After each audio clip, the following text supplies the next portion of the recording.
Nous revoici ensemble pour la seconde partie de cette chronique qui célèbre le rendez-vous international du 8 mars et de la fameuse lutte pour les droits des femmes. Êtes-vous prêts? C'est reparti!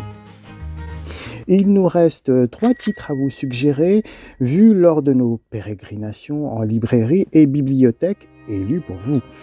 Les Invisibles de Ma Romasco Moore, de l'éditeur Slalom, nous lancera sur une aventure mêlée de fantastique, mais son vrai sujet se révélera plus social et se dévoilera très tôt à la lecture, c'est-à-dire les sans-abri. Sous le prétexte de l'invisibilité extraordinaire des personnages, mais subie, le roman ado traitera de la visibilité sociale et de l'exclusion. Paille, c'est son nom, c'est une ado presque adulte qui subira, comme sa mère, une anomalie génétique et héréditaire qui les rendra invisibles aux yeux de leur entourage. En d'autres termes, pour le système administratif aussi, elles n'existent pas non plus. Ainsi, elles vivront au crochet des autres, à leur insu et sous leur nez dans leur maison. Paille nous racontera avec tendresse et un peu de gêne ses amitiés avec des enfants dont elle partagera la chambre et avec qui, ironiquement, elle aura grandi. Avec Les Invisibles, nous parlerons des préférences amoureuses de Paille, mais ce n'est pas le plus important. Ce qui va corser l'affaire, ce sera la disparition mystérieuse de sa mère, partiellement ou définitivement, on ne le saura pas encore, et son impossibilité de vivre son amour avec Tess, une ado dont elle partagera la maison à l'absence de sa mère. On touchera au sujet du voyeurisme, de l'exclusion, de la différence et aussi du féminisme.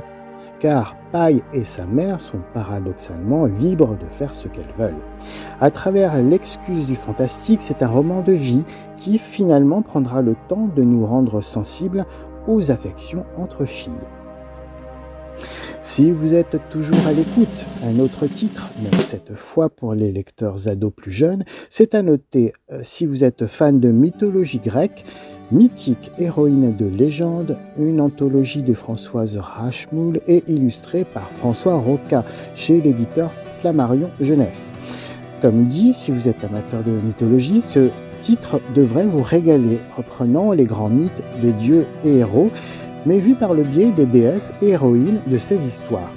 Le parti pris de l'auteur Françoise Rachmoul était de rendre hommage à des personnages féminins, selon elle, souvent relégués dans l'ombre des héros et à l'importance amoindrie, comme le fut le personnage de Pénélope, épouse d'Ulysse, ou Ariane, amoureuse du héros Thésée, qui trahit tout de même son père tyrannique pour faire gagner son ennemi dont elle était tombée amoureuse.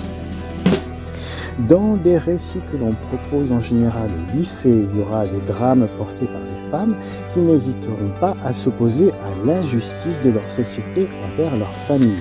C'était courageux car souvent cela se réglait, on nous le raconte dans des histoires illustres, par un bannissement hors des cités des indociles livrés aux bêtes sauvages. Les vraies femmes libres de ces péripéties mythologiques seront tristement des déesses de science-fiction, hors des sociétés, comme la décadente Aphrodite, la jalouse Héra, la cultivée Athéna ou la Vierge Artémis. À l'ivresse, à la violence et aux infidélités des dieux s'opposaient la frivolité, le matérialisme, la frigidité ou les caprices des déesses. Triste portrait féminin et un vrai grand écart entre l'humaine des mythes et la déesse. Les déesses seront devenues mythiques d'avoir troublé les hommes mariés et semé la zizanie. C'est bien triste. Qui sera à l'origine de la guerre de Troie? Aphrodite, déesse manipulatrice de l'amour, et Hélène de Sparte, la plus belle femme de la terre que tous les rois de la mer Égée se disputaient. Et cette guerre durera 10 ans. Bigre. Mythique diluera avec justesse un peu l'image de la femme de ces mythes et calmera les clichés. Vous avez noté? Dernier titre qui, selon nous, viendra compléter cette liste de propositions de lecture, La tendre saga des Davenport, un roman one-shot de l'auteur Crystal Marquis chez l'éditeur Hachette Roman.